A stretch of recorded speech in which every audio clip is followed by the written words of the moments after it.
Hello everyone, welcome to true IAS and PCS. Continue करते हैं दोस्तों अपनी डिस्कशन को। प्रीवियस लेक्चर के अंदर मैंने आपको कॉम्प्रिहेंसिव तरीके से दोस्तों ये समझाया था कि ये जो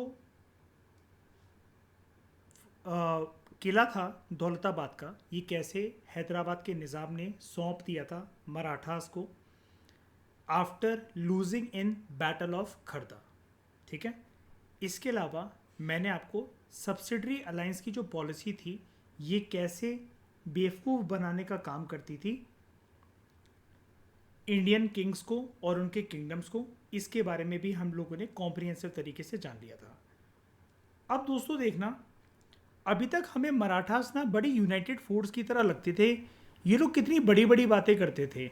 जब बाजीराव बल्लाड़ का टाइम चल रहा था, बाजीराव वन का, रणवीर सिंह का किरदार जिसको रिलेट कर कर हमने पढ़ा था, उसके पापा के टाइम पर, राजा साहू के टाइम पर, ये लोग कितनी बड़ी बड़ी बातें करते थे कि मुग़ल साम्राज्य एक जड़ है, जड़ पर वार करेंगे तो वो कमज़ोर हो जाएगा, इनकी पूरी जो नींव है वो गिर जाएगी, हम सबको यूनिटी में रहकर काम करना है। और पेशवा बालाजी विश्वनाथ ने तो कितना ज़्यादा योगदान दिया था मराठा साम्राज्य को खड़ा करने के लिए।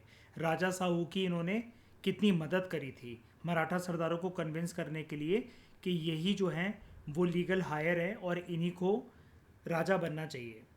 पेशवा जो इनिशियली थे बालाजी विश्वनाथ और उनका बेटा बाजीराव वन, ठीक है, इनफैक्ट बाजीराव वन का बेटा नाना साहेब, ये कितने लॉयल थे towards their service, towards their feeling of kind of nationalism to Maratha empire.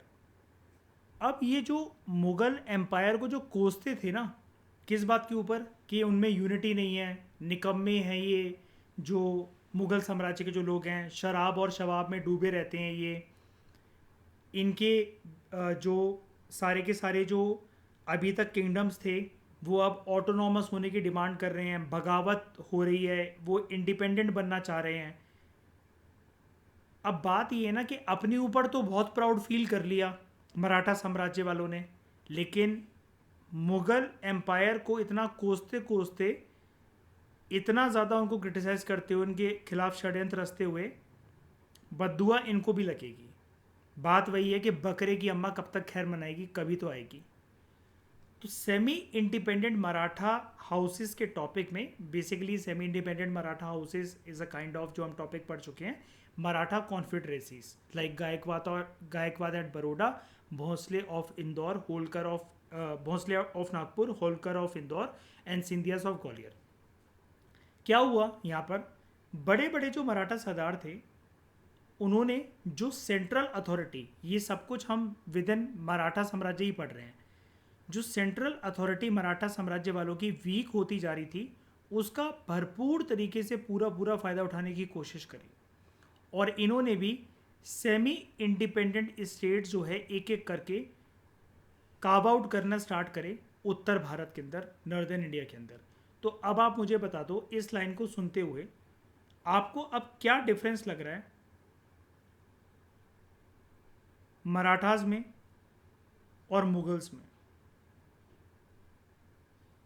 इनकी जितनी बड़ी बड़ी बातें थी, इनके जो राजाओं ने, पेशवाज ने, अर्शवाइल मराठा सरदारों ने इतना महान महान जो योगदान दिया मराठा साम्राज्य की नींव को ठोस करने के लिए, मजबूत करने के लिए, उसको आसमान की बुलंदियों पर लेकर जाने के लिए, क्या मतलब रहा उन सब बातों का।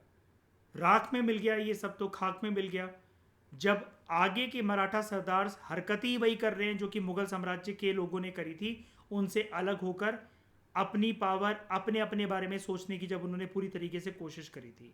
यहाँ पर भी तो हमें सेम चीज़ वही देखने को मिल रही है जो सेम मुगल एम्पायर के अंदर देखने को मिली थी कि सेंट्रल अथॉरिटी वीक होने के बाद बड़े बड़े जो मराठा सरदार हैं वो अपने खुद के इंडिपेंडेंट, सेमी इंडिपेंडेंट स्टेट जो हैं वो कार्व आउट करने की यहाँ पर कोशिश कर रहे हैं।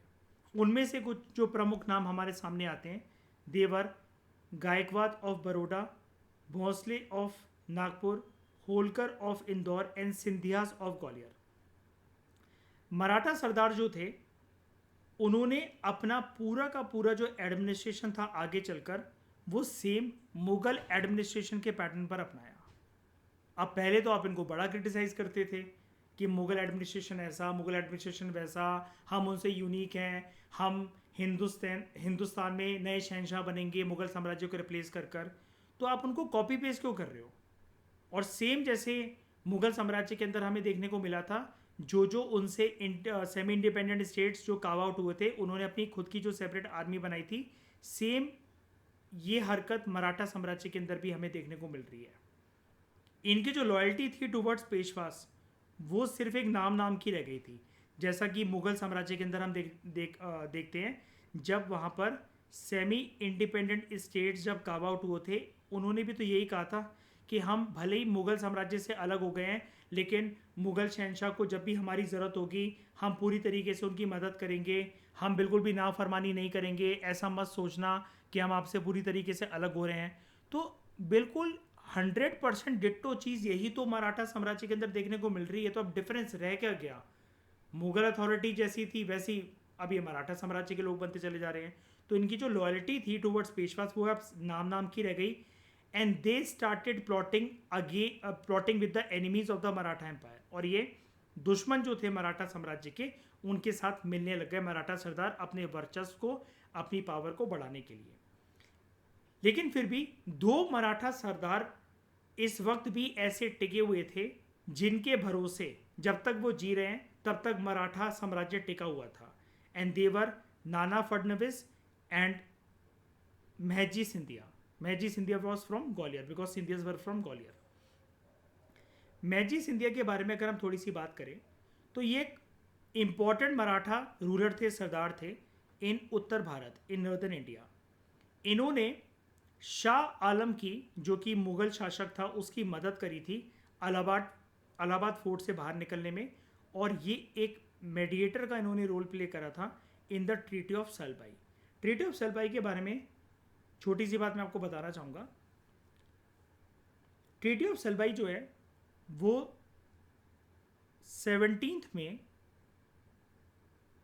1782 को साइन करी गई थी। 17 में 1782 को साइन करी गई थी बिटवीन मराठास एंड ब्रिटिशर्स। इसका पर्पस क्या था इस ट्रीटी का? कि दोनों पार्टीज के बीच में कुछ नेगोशिएशंस हो ताकि वो एंड कर सकें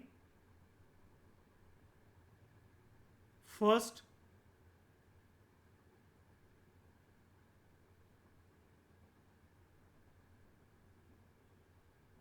एंग्लो मराठा वॉर को।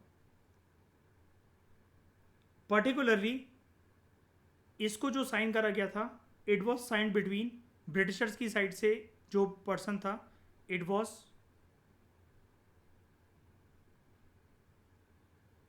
लॉर्ड वॉरेन हेस्टिंग्स, और मराठास की साइड से जो पर्सन थे इट वॉज महजी सिंधिया, जिनके बारे में हम यहाँ पर बात कर रहे हैं। ठीक है। और इस ट्रीटी ऑफ सेलबाई की वजह से दोस्तों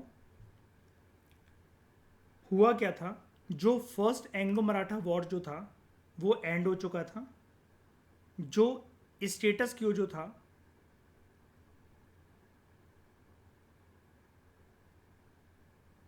स्टेटस क्यू का मतलब होता है नॉर्मल सिचुएशन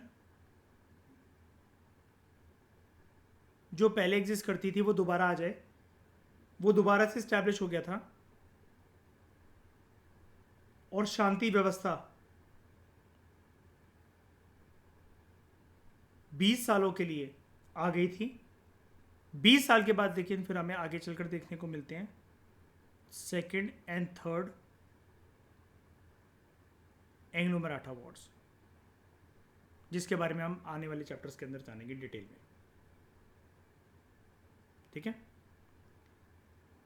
महजी सिंधिया एक प्रोमिनेंट रूलर थे, जैसा कि मैंने आपको बताया, मराठा सरदार थे नॉर्दर्न इंडिया के अंदर। इन्होंने मदद करी थी शाह आलम की इलाहाबाद फोर्ट से बाहर निकलने में, और ये मेडिएटर के तौर पर इन्होंने काम करा था in the treaty of Salbai, which was signed between Marathas and Britishers. Particularly, it was signed between Lord Warren Hastings from the side of Britishers and Majid Scindia from the side of Marathas.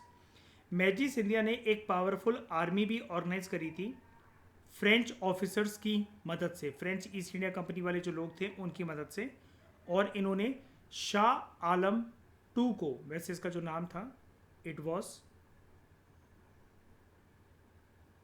Shah Alam two, ये Mughal emperor था, इसको धूल चटवाती थी, ठीक है। और 1784 में Mughal emperor Shah Alam ने दिल्ली और आगरा की मैनेजमेंट मराठास के हवाले कर दी थी मैजी सिंधिया के एफर्ट्स की वजह से। बदले में सिर्फ उसने मांगा था कि मंथली अलाउंस मुझे मिलती रहेगी तो आप दिल्ली और आगरा को खुद संभाल लो।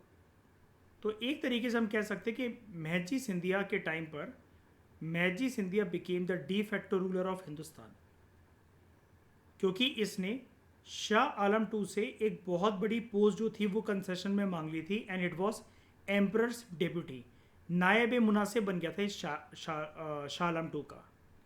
कंडीशन ये थी, शाह आलम टू ने कहा था कि जब भी हमारे ऊपर खतरा मंडराएगा तो तुम्हें यानी कि मराठा फोर्सेस को मेरे बिहाफ पर एक्ट करना पड़ेगा अगर हमारे ऊपर अंग्रेज हावी होते हैं या कल को कोई भी हावी होता है। तो एक चीज़ अब आप देख रहे हो मुगल्स की पावर और अथॉरिटी किस तरीके से झुकी पड़ी है भारत के अंदर, किस तरीके से वो धूल चाट रही है कि उनको मराठा सरदारों से मदद मांगनी पड़ रही है। और मैजी सिंधिया से अगर शाह आलम टू जैसा बंदा मदद मांग रहा है जो कि खुद एक मुगल सम्राट है, तो आप इस पर्सन की अथॉरिटी, इसकी पावर, इसकी पोजीशन का पता लगा सकते हो। उसके बाद रिस्टोरेशन ऑफ पावर। मराठा साम्राज्य की जो नींव है, जैसे कि मैंने आपको बताया, वो दो लोगों पर टिकी हुई है। आखिरी दो उम्मीदें बस यही बाकी रह गई हैं, एक महजी सिंधिया और दूसरा नाना फडणवीस। मराठास जो हैं पानीपत के थर्ड बैटल ऑफ पानीपत के युद्ध के बाद उनकी जो खोई हुई प्रेस्टीज थी वो धीरे धीरे करके रिवाइव होने लगी, उनकी सुप्रीमेसी उत्तर भारत के अंदर। मैजी सिंधिया जो कि एक मराठा सरदार थे, अपनी पूरी जद्दोजहद में लगे हुए थे कि कैसे वो मराठा साम्राज्य की सुप्रीमेसी को उत्तर भारत के अंदर रिस्टोर कर सकें। और उस टाइम पर नाना फडणवीस जो हैं दक्षिण भारत के अंदर मराठा साम्राज्य की सुप्रीमेसी को रिस्टोर करने में लगे हुए थे। दिक्कत तब आई जब महजी सिंधिया का देहांत हो जाता है 1794 में, एंड नाना फडणवीस का साल 1800 में। इसके बाद मराठा पावर जो है, थोड़ी बहुत भी जो उसको उम्मीद थी अपनी राइजिंग ट्रेंड की, वो एकदम से गिरने लगा और वो गिरता ही चला गया। उसके बाद कभी नहीं उभर पाया, क्योंकि अगला जो पेशवा है जिसका नाम है बाजीराव टू, ये तो और भी निकम्मा था। कार्यकाल हालांकि इसका काफ़ी बड़ा है, 1795 से 1818 तक, ठीक है, 23 सालों का। सवाई माधवराव जो है उसकी मृत्यु होती है 1795 में, and he was succeeded by worthless Bajirao two, जो कि बेटा था रघुनाथ राव का। बाजीराव टू के पास ना ही लीडरशिप क्वालिटीज़ थी और बहुत सारी उसके अंदर वाइसेस छुपे होते। वाइसेस का मतलब होता है बुराइयाँ। क्या क्या नहीं कर पाया, किस किस चीज़ में असक्षम था, मराठा सरदारों को यूनाइट नहीं कर पाया, और मराठा सरदार जो पावर को लेकर आपस में लड़ रहे थे उनको शांत नहीं करवा पाया। बाजीराव टू के कार्यकाल में मराठास का जो इन्फ्लुएंस था उत्तर और दक्षिण भारत के अंदर, वो धीरे धीरे करके लुप्त होता चला गया। अल्टीमेटली मराठा साम्राज्य वालों की रिप्लेसमेंट जो है वो ब्रिटिशर्स ने कर ही डाली, specially after second and third Anglo Maratha war, और तीसरे के बाद तो बिल्कुल सुनिश्चित तरीके से थर्ड एंग्लो मराठा वॉर के बाद। तो मराठा रूल जो है वो एक तरीके से प्रैक्टिकली वो ख़त्म ही हो गया भारत की धरती से। जो ब्रिटिशर्स जो थे उन्होंने भरपूर तरीके से कोशिश करी, जब मराठा सरदारों को उन्होंने देखा that they are fighting, they are having hunger for power, उन्होंने अपनी क्लेवर डिप्लोमेसी का इस्तेमाल करा, मराठा सरदारों को हराया, specially in second Anglo Maratha war जो कि 1803 से लेकर 1805 तक चला। And in third Anglo Maratha war which was a decisive war, जिसके बाद मराठास जो थे वो निश्चित नाबूद हो गए। अंग्रेज जो है वो पावर में आ गए पूरी तरीके से मराठास को रिप्लेस करते हुए from imperial to colonial power, ठीक है, जहाँ जहाँ मराठा किंगडम था। और ये वाला युद्ध हुआ था 1817 से लेकर 1819 तक। दूसरे जो मराठा स्टेट्स थे उनको तो ये बोला गया कि आप जो है वो सब्सिडरी स्टेट्स रह सकते हो। और यहाँ पर कौन से मराठा स्टेट्स की बात हो रही है, यहाँ पर पर्टिकुलरली इन चारों की बात हो रही है, गायकवाड़ की बड़ौदा से, भोसले की नागपुर से, होलकर की इंदौर से एंड सिंधियास की ग्वालियर से। तो बड़ौदा, नागपुर, इंदौर और ग्वालियर में जो ये मराठा सरदार थे इनको बोला गया कि आप अपनी सब्सिडरी स्टेट जो है वो रख सकते हो, यानी कि इनको भी आगे चलकर सब्सिडरी स्टेट्स बोला जा रहा है, तो इनको भी आगे चलकर मजबूर करा गया कि आप सब्सिडरी अलायंस को साइन कर लो तो आपके लिए वो फ़ायदेमंद का सौदा होगा। लेकिन बात वही है कि आप सब्सिडरी अलायंस की चालाकी को पहचानते हो। लेकिन पेशवा का जो तख्त था, पेशवा की जो पोस्ट थी, इसको कंप्लीट तरीके से एक्सटिंग्विश कर दिया गया, ख़त्म कर दिया गया। मराठास का जो सपना था कि वो मुग़ल एम्पायर को कंट्रोल करेंगे और अपना खुद का एक बहुत बड़ा एम्पायर बनाएंगे जो कि length and breadth of the country को, भारत की धरती को टच करेगा, ये सपना उनका कभी भी साकार नहीं हो सका। स्पेशली अब तो बिल्कुल भी नहीं हो सकता जब मराठा सरदार आपस में ही पावर को लेकर लड़ रहे हैं। तो रीज़न क्या माना जाता है कि मराठा रूल जो है वो क्यों एंड हुआ? मराठा एम्पायर जो है उसकी सेम वीकनेस वही थी जो कि मुगल एम्पायर की थी। मराठा सरदार जो हैं उन्होंने अपनी अर्थव्यवस्था को बूस्ट करने के लिए कुछ भी कदम नहीं लिए। उनका कोई ज़्यादा इंटरेस्ट नहीं था, उनकी कोई दिलचस्पी नहीं थी in trade and industry. Science and technology के मामले में they were very poor and they were mainly interested in raising revenue from helpless peasantry. तो जो अभी तक मुगल एम्पायर वाले जो लोग कर रहे थे, सेम रवैया मराठा सरदारों ने अपनाया। और जो आगे के जो मराठा सरदार थे, apart from Nana Phadnavis and Mahadji Scindia, बाकी सब निकम्मे थे, वो अपने पावर के बारे में ज़्यादा सोचते थे। तो they lost nearly all their wise, सारे अच्छे गुण जो थे वो उन्होंने खो दिए, ठीक है। जो उनकी एक हाई एक्सपेक्टेशन, एक मोटिवेशन वाली जो एक लाइन रहा करती थी, एक थीम रहा करती थी, that they want to replace the Mughals और हिंदुस्तान की हुकूमत पर तख्त पर खुद बैठना चाहते हैं, वो रिप्लेस हो गया, वो पूरा तरीके से चला गया, लॉस्ट हो गया। एक्सपीरियंस लीडर जो थे वो अब बचे नहीं थे towards the end of the 18th century. और ज़्यादा बड़ी दिक्कत तब पैदा हो गई जब महजी सिंधिया और नाना फडणवीस की डेथ हो जाती है in 1794 and 1800 respectively. Mahadji Scindia died in 1794 and Nana Phadnavis इन 1800। ये लास्ट दो ग्रेट ऐसे सोल्जर्स और स्टेट्समैन जो कि स्टेट्स की पॉलिसीज़ को डिवाइस करते हैं, उसको हम स्टेट्समैन कहते हैं, डिप्लोमेट्स भी आप इनको कह सकते हो, जिन्होंने मराठा पावर को उसकी आसमान की बुलंदियों पर लेकर जाने की मदद करी, कोशिश करी, लेकिन ये सपना साकार हो नहीं सका। और इसके अलावा जो लास्ट रीज़न है कि ये अच्छा एडमिनिस्ट्रेशन प्रोवाइड नहीं करवा सके बियॉन्ड महाराष्ट्र, क्योंकि आगे चलकर तो ये खुद आपस में ही लड़ते रहे। These were some of the prominent reasons जिसकी वजह से हम ये कह सकते हैं कि मराठा की जो सुप्रीमेसी थी वो डिक्लाइन होती चली गई और फिर ये जो है इनकी कमर कभी सीधी नहीं हो सकी।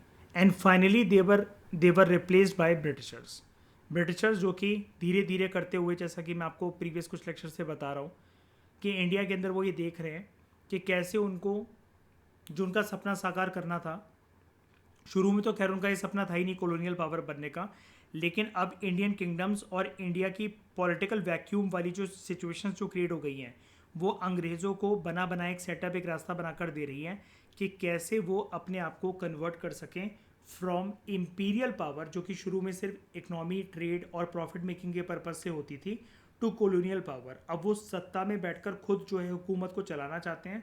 अब वो एक डिपेंडेंसी क्रिएट नहीं करना चाहते हैं, वो पपेट नवाब्स वगैरह को लेकर ये सिर्फ रेवेन्यू की डिमांड क्रिएट नहीं करना चाहते हैं। अब वो अपना खुद काम कर कर खुद से रेवेन्यू निकालना चाहते हैं भारत की धरती से।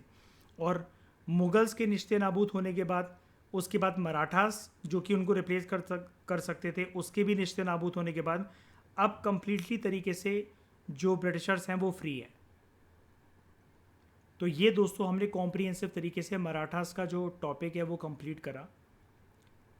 हम जो अगले स्टेट के बारे में पढ़ेंगे, ठीक है, जैसा कि इस चैप्टर में हम देख रहे हैं कि हमें कैटेगराइजेशन दोस्तों देखने को मिलती है, जो कि हमने इसके चैप्टर के पहले पेज के अंदर एक टेबल देखा था। जस्ट अ मिनट में आपको दिखाता हूँ। ये वाला सक्सेसर स्टेट्स, न्यू स्टेट्स, जिनको हम इंसर्जेंट स्टेट्स भी कहते हैं, उसके अंदर कॉम्प्रिहेंसिव तरीके से हमने मराठास का टॉपिक कंप्लीट कर लिया है। अगले लेक्चर के अंदर दोस्तों हम बात करेंगे सिख एम्पायर की या सिख किंगडम की, एंड इसने कैसे इंसर्जेंसी पैदा करी और ये कैसे तांक लगाए बैठा हुआ था, ये वाला एम्पायर, ये वाला किंगडम, कि मराठास की मुगल्स की जो पावर है वो डिक्लाइन हो, लेटर मुगल्स वीक हो, और ये भी अपने आप को पूरी तरीके से एक इंडिपेंडेंट किंगडम के तौर पर घोषित कर सके। इसके बारे में हम जानेंगे दोस्तों अगले लेक्चर में। इस डिस्कशन में दोस्तों फिलहाल इतना ही। Thank you very much for discussion.